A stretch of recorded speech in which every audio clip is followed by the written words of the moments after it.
다윗이 노베 가서 제사장 아히멜렉에게 이르니 아히멜렉이 떨며 다윗을 영접하여 그에게 이르되 어찌하여 내가 홀로 있고 함께하는 자가 아무도 없느냐 하니 다윗이 제사장 아히멜렉에게 이르되 왕이 내게 이를 명령하고 이르시기를 내가 너를 보내는 것과 내게 명령한 일은 아무것도 사람에게 알리지 말라 하시기로 내가 나의 소년들을 이러이러한 곳으로 오라고 말하였나이다. 이제 당신의 수중에 무엇이 있나이까?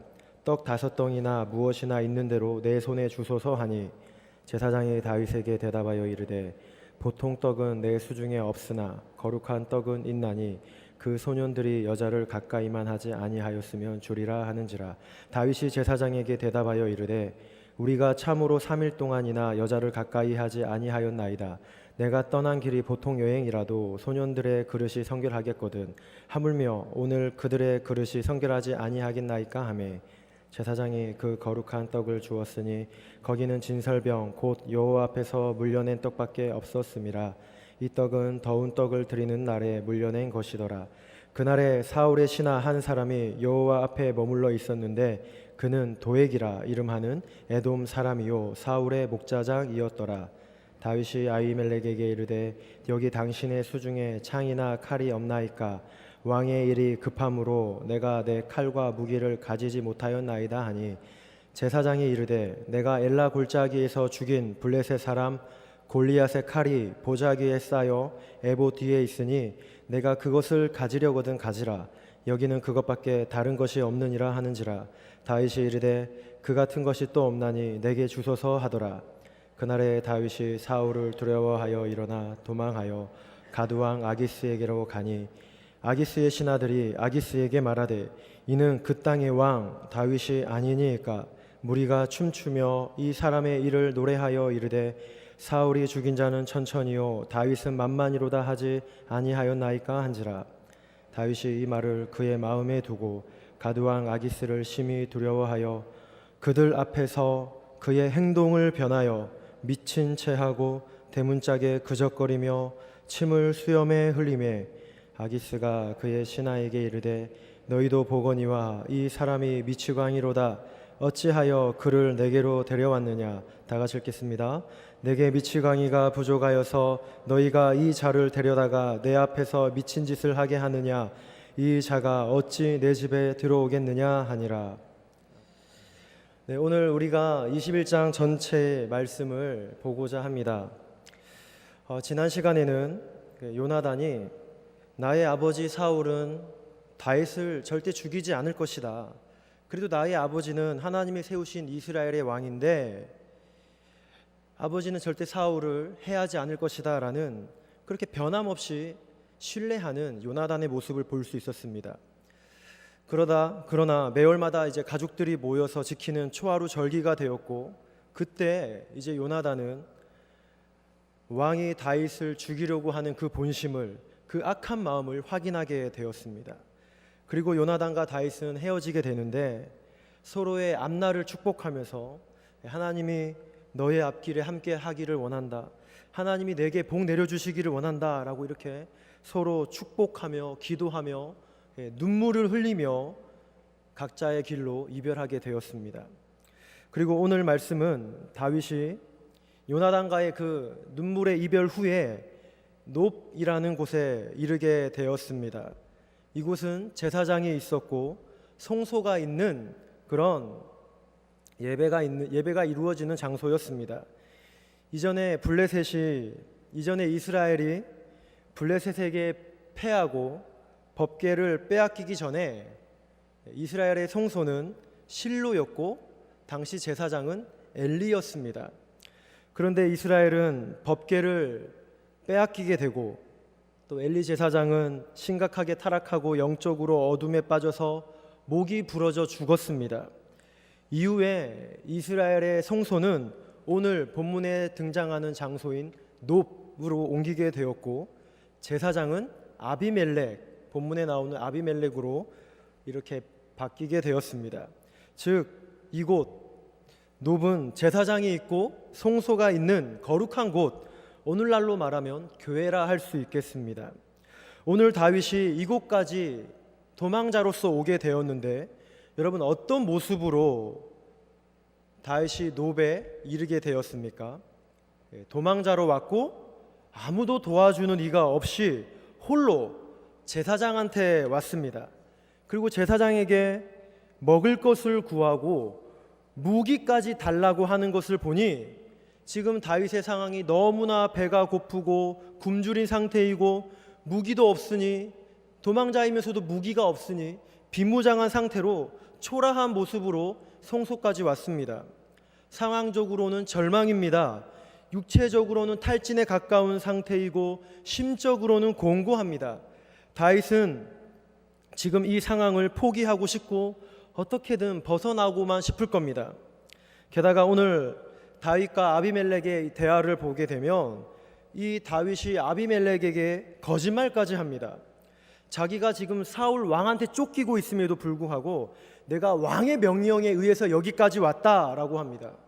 그리고 나의 소년들이 있는데 지금 여기로 오기로 했다고 속이고 있습니다. 소년들이 여기로 오기로 한 것은 정확하지 않은데 먹을 것을 더 많이 확보하기 위해서 소년들 것까지 먹을 것을 달라고 이렇게 요청합니다. 지금 다윗이 이렇게 제사장을 속여가며 먹을 것을 달라고 하는 것은 지금 이스라엘의 영웅이었던 다윗 아닙니까? 이 다윗의 모습이 제사장이 보기에 그 골리앗을 무너뜨린 다윗인데 이렇게 도망자로 초라한 모습으로 노베까지 온 다윗을 보게 되니 제사장이 이게 다윗이 맞나? 골리앗을 죽인 다윗이 왜 이러나 하는 너무 의심이 가는 겁니다. 그렇기에 이렇게 그런 제사장의 생각을 무마시키기 위해서 다윗은 거짓말을 하면서 이렇게 말을 둘러댄 것 같습니다. 어쨌든 지금 노베 온 다윗의 모습은 쫓길 때까지 쫓기고 굶주리고 심적으로는 피폐해지고 영적으로는 거짓말까지 해야 되는 그런 침체되어 있는 상황입니다. 제사장이 다윗에게 당신이 무기가 어디 있냐라는 이런 말에도 다윗이 하는 말이 왕의 명령이 너무나 급해서 내가 갖고 오지 못했다. 사울의 왕이 다윗에게 무슨 명령할 게 뭐가 있겠습니까? 죽이려고 도망다니는 그에게 그렇게 말을 둘러대는 겁니다. 물론 여러분 여기서 다윗이 거짓말을 했다, 이 거짓말이 중요한 건 아닙니다. 다만 지금 이 다윗의 모습, 다윗의 상황이 너무나 열악하고 육적으로, 심적으로, 영적으로도 너무 지쳐 있다는 겁니다. 그런데 이곳에서 다윗이 진설병을 얻습니다. 일반적으로 먹을 수 있는 그런 떡은 없고 제사장과 그의 가족만이 제사 후에 먹을 수 있는 그 진설병, 거룩한 떡만 남았습니다.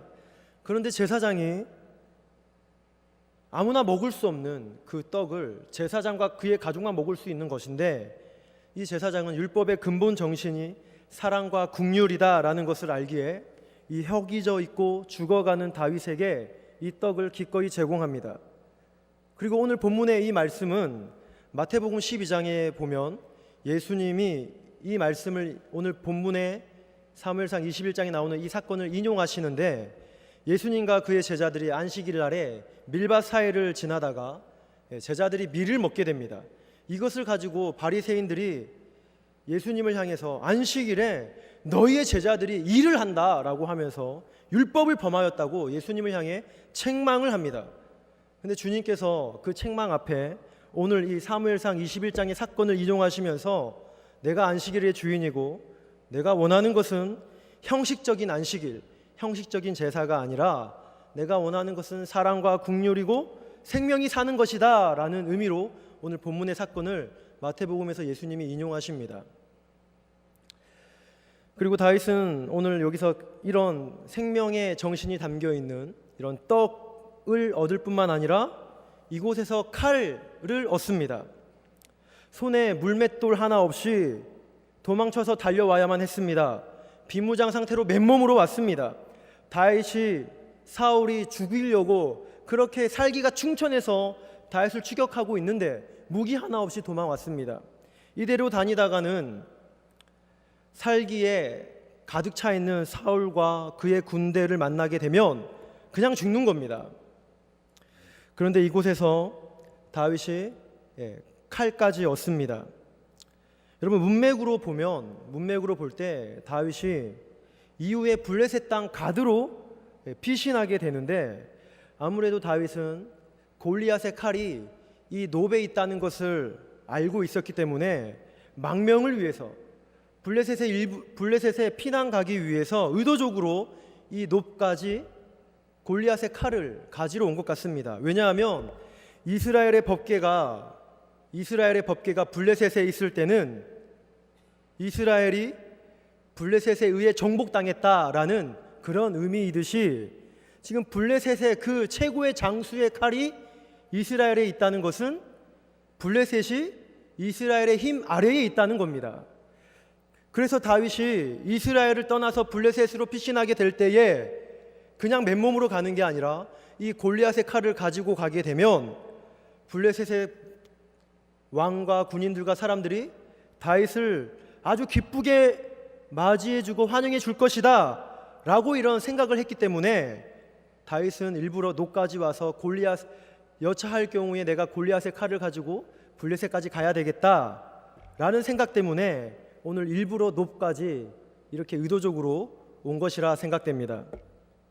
어쨌든 여러분, 저는 여러분과 함께 여기서 다윗이 성소에서 떡과 칼을 얻는 이 장면을, 이 말씀을 신약적으로 좀 더 넓게 의미를 확대해서 해석하고 다음 이야기로 넘어가고자 합니다. 여러분, 다윗이 아무것도 없이 도와주는 이 없이 홀로 굶어 죽어가는 가운데 성소로 왔습니다. 이곳은 오늘날로 말하면 제사장이 있고 아까 말씀드렸듯이 성막이 있는 교회입니다. 다윗이 이곳에서 떡을 얻습니다. 그리고 검을 소유합니다. 비록 골리앗의 칼이긴 하지만 검을 소유하게 됩니다. 육체의 힘과 기력을 되찾고 심적으로 영적으로 힘과 능력을 되찾고 회복하게 됩니다. 성도 여러분, 떡이 무엇입니까? 성소에 있는 그 진설병은 예수 그리스도께서 우리의 양식이 되신다는 것을 의미합니다. 실제 예수님께서는 나는 너희의 생명의 떡이다 라고 말씀하셨고, 나를 먹고 마시는 자는 영원히 살 것이다 라고 분명히 약속하셨습니다. 여러분, 검은 무엇입니까? 단순한 칼이 아니라 하나님의 말씀은 진리의 검입니다. 우리의 더러운 것을 도려내고 죄를 잘라내고 자유를 주는 그런 진리의 말씀이 검입니다.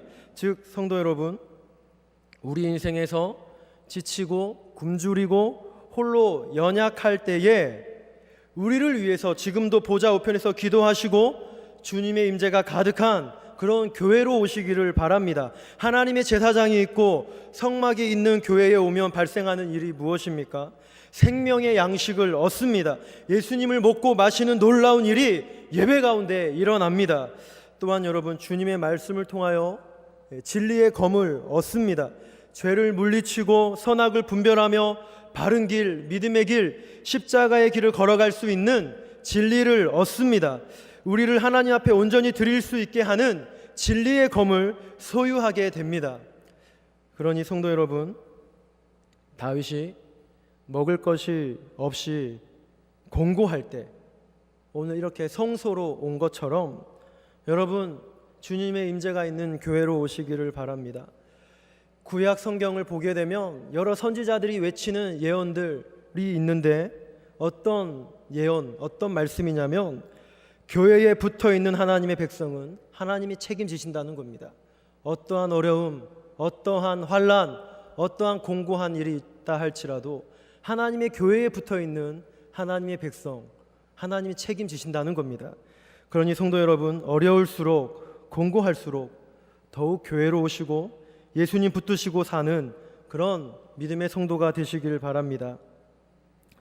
이어지는 말씀은 10절에 보시면 이제 다윗이 놉에서 육적으로 영적으로 채움과 공급을 받았지만 여전히 사울을 두려워해서 도망을 갑니다. 그 이유가 7절에 나오는데, 7절에 보시면 사울의 신하 한 사람 도액, 이 도액이 참 질이 안 좋은 사람입니다. 우리가 후에 또 보게 되겠지만 참 질이 나쁜 그런 인간인데, 이 도액이 성소에서 숨어서 지금 이 상황을 다 지켜보고 있습니다. 아마 사울은 이스라엘 전역에 다윗을 잡기 위해 마치 CCTV를 설치한 것처럼 거대한 감시망을 구축했을 겁니다. 그리고 오늘 이곳 성소, 이 성소까지 이 무죄한 자가 도망갈 수 있고 억울하게 피해를 입은 자가, 가해자라 할지라도 내가 억울하다라고 하는 사람이 도망가서 피할 수 있는 그 성소까지 자신의 왕권으로 사람을 죽이기 위해 사울의 목자장, 사울의 스파이 도액을 그곳까지 심어 놓았습니다. 그래서 다윗은 이곳에 더 머물다가는 이 도액의 고발 때문에 사울에게 잡힐 수 있으니 할 수 없이 사울의 주권이 미치지 않는 곳으로 도망을 갑니다. 그래서 다윗의 선택이 무엇입니까? 가드 왕 아기스에게 가는 겁니다. 여러분, 이 가드는 어디입니까? 블레셋은 5개의 도시로 이루어진 연맹체인데 그 5도시 중에 하나가 가드입니다. 그리고 이 가드는 이스라엘의 원수인 누구의 고향이냐면 골리앗의 고향입니다. 여러분, 지금 상황이 이해가 되십니까? 다윗이 고향 땅 이스라엘을 벗어나서 원수의 나라에 들어갔습니다.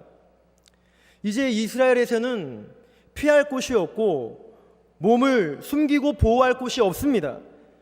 성소에 들어와 있는 사울의 이 감시망을 성소까지 들어와 있는 이 사울의 감시망을 다윗은 이제 벗어나고 피할 수가 없습니다. 그래서 할 수 없이 그가 선택한 것은 망명입니다. 사울의 손이 미치지 않는 곳으로 피난 가는 겁니다. 이제 다윗은 도망자에서 난민이 되었습니다. 그리고 다윗은 맨몸으로 가는 게 아니라 그 블레셋의 힘을 상징하는 골리앗의 칼을 들고 가드로 갑니다. 아마 다윗은 사울이 두려운 나머지 사울의 그 추격이 너무나 공포스러우니 하나님께 묻기보다 이미 망명해야겠다라는 계산을 하고 여기까지 왔습니다. 더 이상 숨을 곳이 없으면 내가 골리앗의 칼을 가지고 원수의 땅으로 들어가리라. 그러면 그들이 나를 반겨주고 맞이해 줄 것이다 라고 생각했을 겁니다. 골리앗과의 그 전쟁 후에 시간이 어느 정도 충분히 흘렀으니 그들이 나를 알아보지 못할 것이고 그들에게 이 국보와 같은 칼을 돌려주면 나의 이 난민 신청을 그들은 수용할 것이고 나는 이제 사울의 두려움 없이 당분간은 그 원수의 땅에서 편안히, 원수의 땅이지만 그나마 사울의 추격은 피할 수 있으니 편안히 잠시 동안이라도 살 수 있을 것이다 라고 생각했을 겁니다.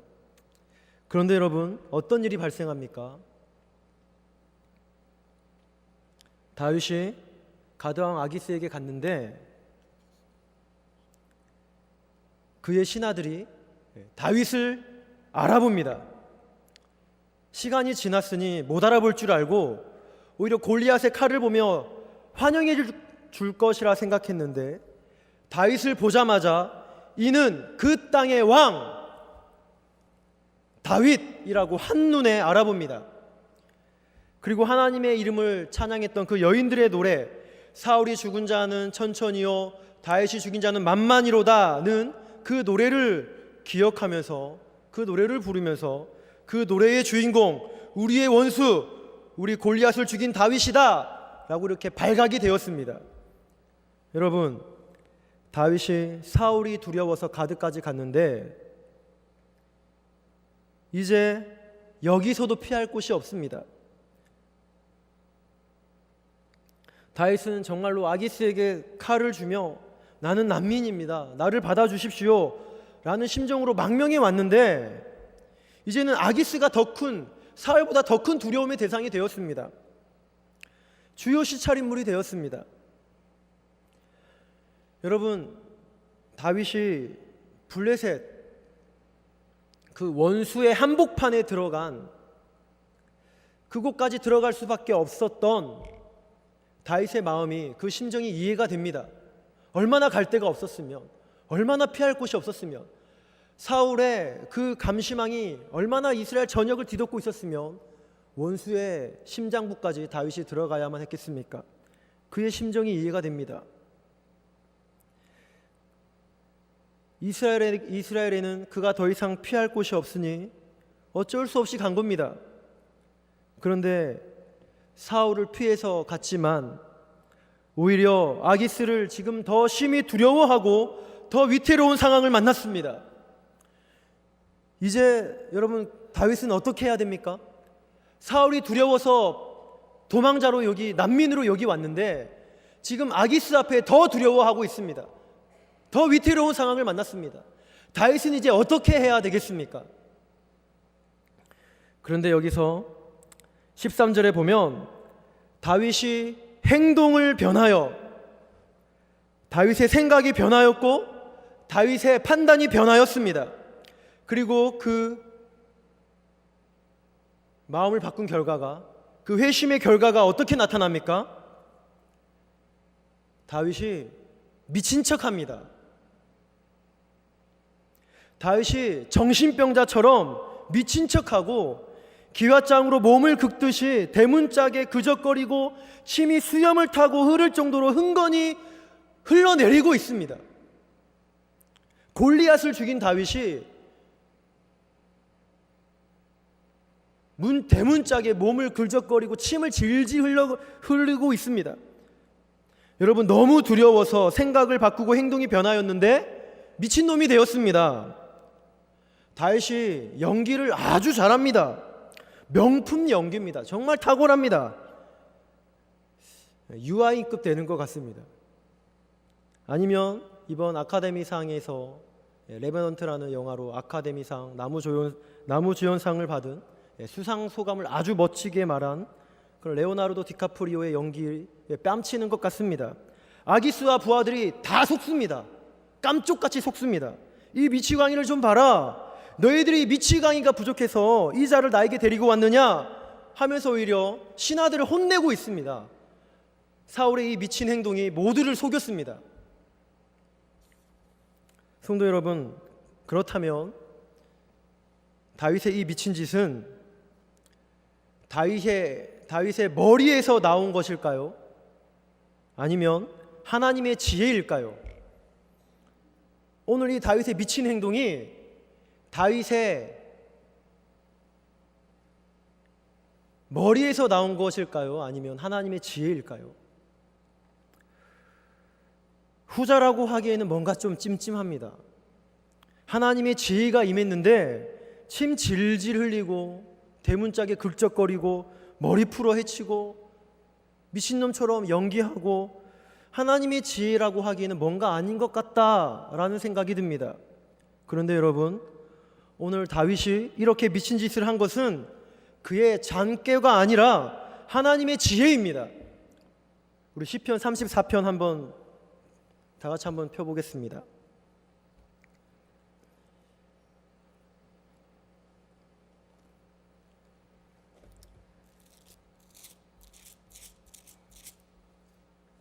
시편 34편을 보게 되면 그 위에 그 시제가 있습니다. 시의 제목이 있는데 시의 제목을 보면 다윗이 아비멜렉 앞에서 미친 채 하다가 쫓겨나서 지은 시라고 이렇게 표제가 적혔습니다. 아비멜렉이라고 함은 이집트의 왕의 호칭이 바로인 것처럼 블레셋 왕의 호칭은 아비멜렉입니다. 그런데 오늘 우리가 읽은 21장에서 아기스라고 구체적으로 그렇게 이름이 나온 겁니다. 그런데 여러분, 이 시를 잠깐만 봐도 이때 다윗이 미친 척한 게 운이 좋다거나 꾀가 많아서 지금 일어난 행동이 아닙니다. 내가 간구함에 내게 응답하시고 내 모든 두려움에서 나를 건지셨습니다. 이 공고한 자가 부르짖음에 들으시고 모든 환난에서 구원하셨습니다. 여호와의 선하심을 맛보아 알지어다. 그분께 피하는 자는 복이 있다. 젊은 사자는 궁핍하여 줄일지라도 여호와를 경외하고 찾는 자는 모든 좋은 것에 부족함이 없다. 그리고 천사가 주를 경외하는 자를 둘러 진치고 있다. 여러분, 이 위대한 찬양이 오늘 사울 때문에 믿음의 고향인 가나안을 버리고 이스라엘을 버리고 블레셋에 갔고 사면 초가의 절망적인 상황에 놓였지만 그 아기스 앞에서 그 상황 속에서 주님의 지혜로 기적적으로 풀려나게 되었을 때에 이 은혜로운 노래를 부르게 되었습니다. 결코 다윗이 잔꾀가 많고 연기를 잘해서 미친 척한 게 아니라 오늘 다윗의 이런 행동은 하나님이 주신 지혜입니다. 다윗이 오갈 데가 없습니다. 정말 미칠 것 같습니다. 사울이 두려워서 이렇게 최후의 선택으로 원수의 나라에까지 들어왔는데 아기스에 의해서 더 두려워하고 있습니다. 정말 그의 심정은 미칠 것 같았을 겁니다. 다윗이 그래서 오갈 데가 없습니다. 부르짖었습니다. 위기의 순간에 터득한 진리입니다. 하나님께서 그때 주신 지혜는 미친 척하라는 겁니다. 그런데 구원을 얻었습니다. 그런데 여러분, 다윗이 하나님의 지혜로 미치게 되었는데 우리는 이 미치라는 것을 어떻게 이해해야 될지, 이 미치라는 그 하나님의 뜻을 우리가 어떻게 해석해야 될지 참 난감하고, 또 이게 기도 응답이라는 게 쉽게 받아들여지지 않습니다. 그런데 여러분, 정말 이 세상을 한번 보십시오. 잠시만 방심하면 미칠 것 같은 세상입니다. 세상에서 벌어지고 있는 그런 여러 가지 사건 사고들, 그런 일들을 보십시오. 잠시만 하나님이 내 생각을 지켜주지 않고 내 영혼을 보호하시지 않으면 우리도 미치광이가 될 수 있습니다. 직장에서 마음을 상하게 하고 열불나게 하는 일들이 있습니다. 학교에서, 가정에서 억울하고 부당한 일들 때문에 속상하고 눈물 나는 일들이 있습니다. 교회에서도 교회가 어떻게 이럴 수 있냐 하며 마음이 슬퍼지고 속이 상하여 고통하고 미칠 것 같은 일들이 있습니다. 교회 내부에서 외부에서 일어나는 일들, 여러분 조금은 과한 표현으로 우리가 예수님께만 집중하고 예수께 환장해야 되는 인생들인데, 그런 교회 내부에서 외부에서 일어나는 일들을 보면 우리를 환장하게 만듭니다. 예수께 환장해야 될 인생들이 그런 일들 때문에 미치게 만들고 팔짝 뛰게 만드는 겁니다. 우리 주변에 나로 하여금 미치게 하고 스트레스 받는 일들이 있습니다. 정말 하나님이 보호하시지 않으면, 한순간이라도 하나님의 영이 우리를 붙잡지 않으면 정말 침을 흘리게 될 것 같고, 이거 미치는 게 아닌가 하는 걱정이 되기도 합니다. 그러면 여러분, 이렇게 제정신으로 버티기 힘든 일이 있을 때 정말 미치는 것이 아니라 어떻게 해야 되겠습니까? 더 하나님 앞에 미치도록 엎드리는 겁니다. 슬픔에 잠식당하고 분노에 장악당해서 내 속상한 것에 집중해서 미치는 게 아니라 시편 34편처럼 모든 환난에서 건지시는 하나님께 간구하는 겁니다. 여호와의 눈은 의인을 향하시고 그의 기도를 들으시니 그분께만 더 집중하는 겁니다. 내가 이렇게 더 빠져나갈 수 없는 상황에서, 내가 이렇게 피할 수 없는 것 같은 상황에서라도, 내가 이렇게 도망갈 수 없는 상황일지라도 나를 미치게 해서라도 건지시는 하나님, 환난보다 더 강하게 역사하시는 하나님께만 마음을 쏟고 더 집중하고 그분의 지혜를 듣는 겁니다. 성도 여러분, 하나님은 거친 세상보다 더 강하게 우리를 만들어 가시고 연단하십니다. 그러니 우리 주변에 어떠한 고난도, 어떤 아픔이 있을지라도 예수님의 손을 잡고 예수의 정신으로 넉넉히 이겨내시는 그런 성도님들 되시길 바랍니다. 그리고 성도 여러분, 21장 15절 이후에 22장 1절은 어떻게 시작합니까? 그러므로 다윗이 그곳을 떠나 라고 이렇게 시작합니다. 다윗이 지금 이 위기를, 이 두려움을, 이 사면 초가의 상황을 미친 척하라는 하나님의 지혜를 듣고 다윗이 그곳을 떠나 피하게 되었습니다.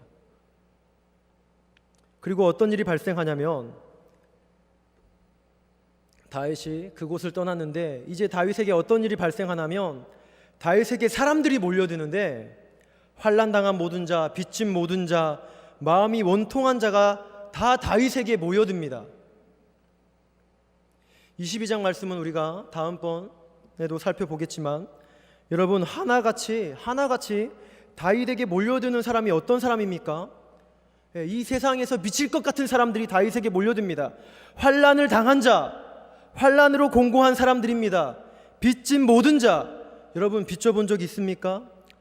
자동차 할부도 매월마다 사람을 피곤하게 만드는데 큰 빚은 인생으로 하여금 도망가고 싶게 만듭니다.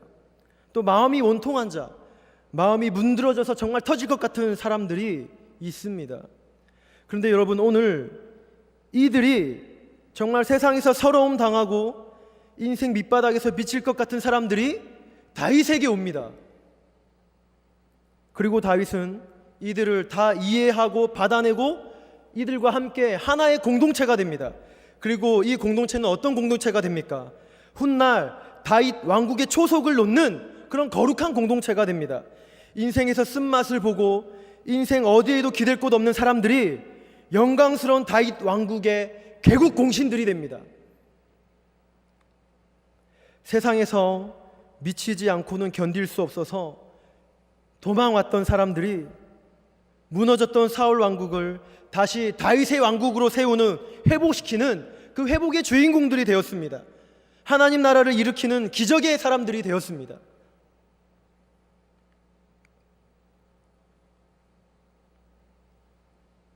성도 여러분,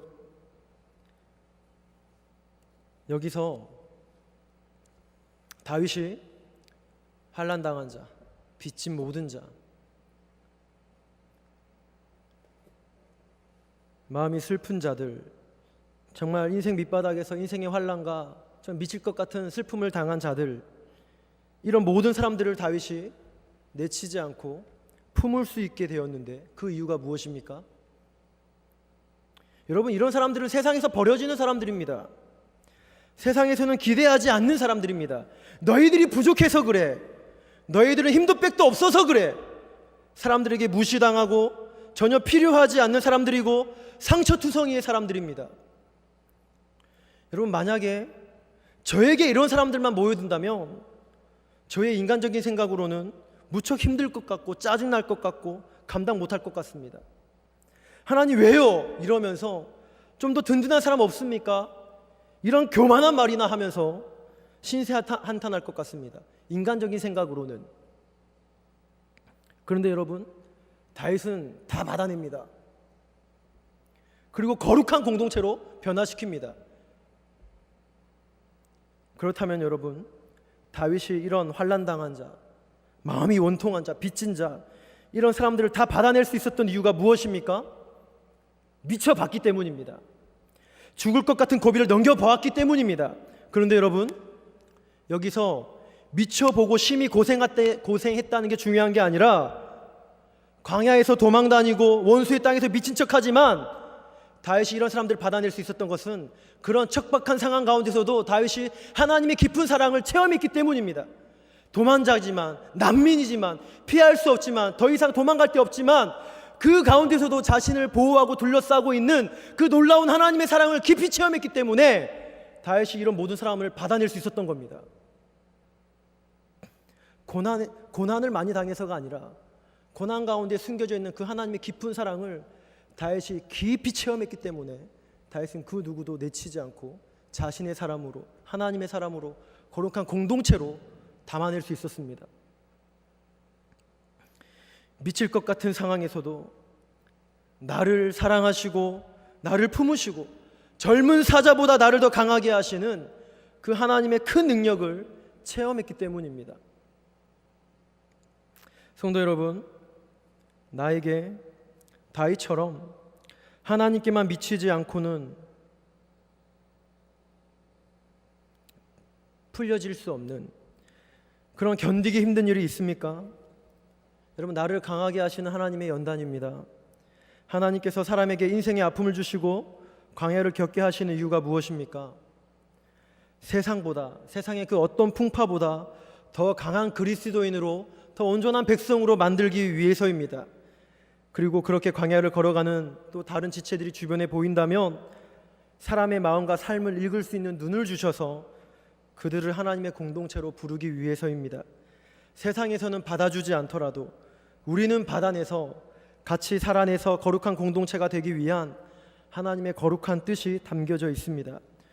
오늘 혹시 우리 중에 어려움 당하는 그런 분들이 있습니까? 미치지 않고는 살아갈 수 없다라고 생각되는 사람들도 있는지 모르겠습니다. 여러분, 교회의 생명력은 어디 있습니까? 그 미칠 것 같은 상황 속에서도 주님을 만나서 주님의 지혜로 승리하는 겁니다. 정상적인 방법으로는 살아갈 수 없을 것 같아도 주님을 만나서 주님의 방법으로 살아가는 사람들로 이곳에 넘쳐나는 겁니다. 그리고 그들이 거룩한 공동체가 되어서 회복의 역사를 이루어내고 그리스도의 장성한 분량에 이르기까지 성장해가는, 성숙해가는 그런 공동체가 되는 겁니다. 여러분, 교회의 미래는 얼마나 떵떵거리는 사람들이 많이 있느냐가 아니라 교회의 미래는 미칠 것 같은 사람이, 어려움 가운데 있는 사람이 예수님 믿고 그 어둠을 헤쳐나와 거룩한 공동체가 되는 겁니다. 정말 견딜 수 없고 길이 없는 상황 같지만 주님을 붙잡고 헤쳐나오는 일들이 교회 안에 일어나게 될 때 그 교회는 세상을 지도할 수 있는 그런 힘들이 생기게 됩니다. 그리고 정말 본질적인 일에 집중하고 영적인 일에 있어서 성숙해져 가고 하나님의 사람으로 온전해져 가는 그런 일들이 일어나는 겁니다. 진정한 교회는 세상에서 높은 위치에 있는 자들이 모이는 게 아닙니다. 물론 교회는 그런 사람들까지 다 포함을 해야죠. 배제하자는 게 아닙니다. 그러나 그런 사람들을 다 포함하여 영적인 눈으로 볼 때에 모든 절망에 있는 자들이 올라와서 복음의 도피처로 피하고 하나님의 품으로 안기는 일들이 일어나야 합니다. 그리하여 죄를 회개하고 하나님만이 살 길입니다. 하나님보다 높아진 모든 것들을 굴복시키고 주님만이 우리를 강하게 하십니다라는 그런 고백이 가득해야 합니다. 그게 소망이 있는 교회입니다. 말씀의 결론을 맺겠습니다. 성도 여러분, 다윗은 오늘 원수 앞에서 미친 척하다가 구원을 받습니다. 그리고 그에게 세상에서 정상적인 방법으로 살아갈 수 없는 그런 환난당한 자, 인생의 모든 질고를 진 자들이, 참 같이하기 힘든 그런 상처투성이의 사람들이 모여듭니다. 그리고 그들과 함께 거룩한 공동체를 세우고 하나님 나라를 이어갑니다. 성도 여러분, 현대교회가 갈수록 영적인 힘이 약해지고 경건의 능력이 사라지는 이유가 무엇입니까? 다른 여러 가지 이유들도 있겠지만 정말 이렇게 미칠 것 같은 상황 속에서 예수님께 달려와 예수님께 엎드려 예수께 기도하며 예수님 붙들고 일어나는 일들이 없어지는 겁니다. 그리고 교회는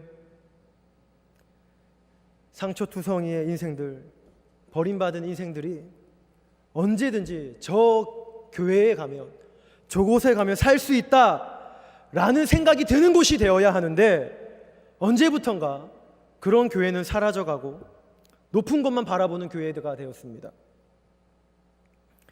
그 안에 있는 구성원들도 충분히 먹고 살 수 있으니 육체의 자랑을 가지고 자기 판단을 가지고 자기 깨어짐은 전혀 찾아볼 수 없는 그런 종교 생활만 하는 곳이 되었습니다. 그리고 사회로부터는 그곳은 거룩한 능력이 없어 라고 하는 걱정의 대상이 되어버렸습니다. 그래서 여러분, 교회에는 국회의원이 나오는 게 중요한 게 아니라 교회에 의사, 교사, 유능한 사람이 많이 다니는 게 좋은 교회가 아니라 어느 누구도 고칠 수 없었던 사람들, 세상에서 미칠 것 같았던 사람들, 어디에도 소망을 둘 수 없었던 사람들이 교회에서 우리 주님을 만나고 우리 주님의 십자가 때문에 그 어둠을 헤쳐나오는 일들이 일어나야 합니다.